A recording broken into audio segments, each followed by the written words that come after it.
pembangunan di Indonesia masih belum merata, nggak seperti negara-negara lain? Iya ya. Padahal kan Indonesia termasuk negara yang perkembangan ekonominya cukup pesat. Buktinya Indonesia masuk ke dalam jajaran negara G20. Penasaran.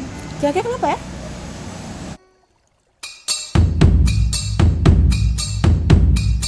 Terus kayak belum bantuin gitu kan. Maaf ya, telat. Tadi ada urusan yang harus aku selesaiin. Ah, sok sibuk kamu Nagata. Beneran? Ya sudah, sini duduk dulu. Kalian lagi ngomongin apa? Ini loh, kenapa sih pembangunan di Indonesia tuh belum merata? Padahal kan Indonesia termasuk negara yang berkembang dalam ekonominya. Oh, tentang perkembangan ekonomi Indonesia di setiap daerah. Kalian tahu nggak sih kalau Indonesia itu adalah negara kesatuan yang menganut sistem desentralisasi? Desentralisasi? Apa itu desentralisasi?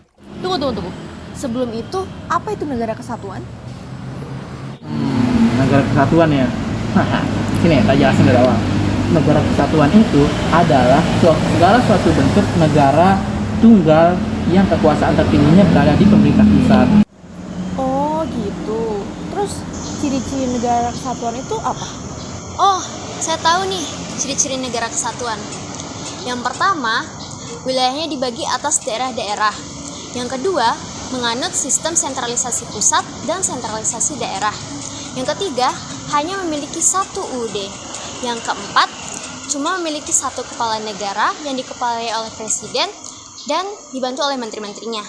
Dan yang terakhir, memiliki satu lembaga, DPR dan MPR, yang memiliki perwakilan di setiap daerah. Oh, cukup banyak ya. Terus sistem desentralisasi itu apa? Nah, desentralisasi itu termasuk ke dalam dua macam negara kesatuan. Nah, negara kesatuannya ada dua tuh. Yang pertama ada negara kesatuan dengan sistem sentralisasi, dan yang kedua ada negara kesatuan dengan sistem desentralisasi. Oh, terus itu gimana tuh maksudnya? Oke, sistem sentralisasi itu adalah pemusatan pemerintahan seperti wewenang, keputusan itu dari pemerintah pusat. Jadi pemerintah daerah itu hanya melakukan apa yang diperintah oleh pemerintah pusat. Oh, berarti desentralisasi itu kebalikannya dong? Yaitu penyerahan wewenang pemerintahan oleh pemerintah pusat kepada daerah otonom untuk mengurus daerah masing-masing kan? Bener Jo, 100. Oh, ngerti. Berarti secara garis besar, pengertian sistem sentralisasi itu dipusatkan di pemerintah pusat dan pemerintah daerah itu hanya menjalankan apa yang diperintahkan oleh pemerintah pusat. Sedangkan kalau desentralisasi, pemerintah pusat menyerahkan wewenang kepada pemerintah daerah untuk mengatur daerahnya masing-masing. Benar. Jadi, sistem yang dianut sama Indonesia itu sistem desentralisasi ya? Iya, for your information, Indonesia menganut sistem desentralisasi mulai tanggal 1 Januari tahun 2001. Kebijakan ini resmi dijalankan oleh pemerintah Indonesia melalui Undang-Undang Nomor 22 tahun 1999 yang kemudian direvisi jadi Undang-Undang Nomor 22 tahun 2004. Jadinya, setiap pemerintah daerah Indonesia memiliki wewenangnya masing-masing dan pemerintah pusat berperan sebagai pengawasnya. Berarti yang menyebabkan pembangunan di setiap daerah itu tidak merata tergantung dari sikap profesionalisme setiap daerah dong. Betul. Gimana? Paham? Paham. Keren penjelasan Nakata. Makasih ya informasinya. Sip. Yalah, kita lanjutin aja tugasnya yang tadi. Ayo. Bentar. Kalian tahu nggak apa kelebihan kekurangan dari kedua sistem itu? Hah?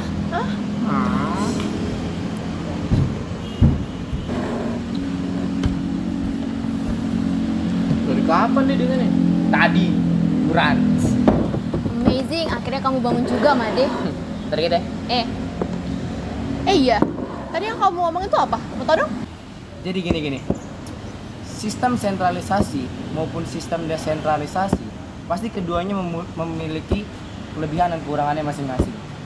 Benar kan? Contohnya, sistem sentralisasi. Saya bacain beberapa ya kelebihannya. Nah, sistem sentralisasi itu memiliki pertama, kelebihannya dari hukum. Dia tuh memiliki kesederhanaan dan keseragaman. Karena apa?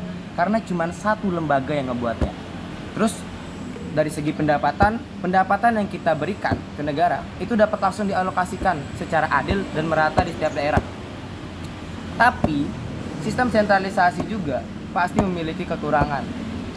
Kekurangan sistem sentralisasi adalah kan masyarakat yang sangat curang dan pemerintah pusat yang lambat merespon keluhan karena pekerjaan di pusat itu menumpuk, dan peraturan yang dibuat pemerintah itu tidak sinkron dengan keadaan di lapangan.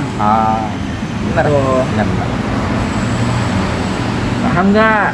Nah, berbeda dengan sistem yang pertama yang kayak kamu jelasin tadi, sistem desentralisasi itu juga memiliki kelebihannya. Kelebihannya itu apa? Jadinya masyarakat itu tetap ikut berpartisipasi dan bertanggung jawab terhadap daerahnya tersendiri, dan peraturan dan kebijakan di daerah masing-masing itu memiliki ciri khasnya tersendiri. Dan juga otomatis kalau setiap daerah urusannya masing-masing, pekerjaan di pemerintah pusat itu tidak tertumpuk. Tapi sistem desentralisasi juga punya kekurangan.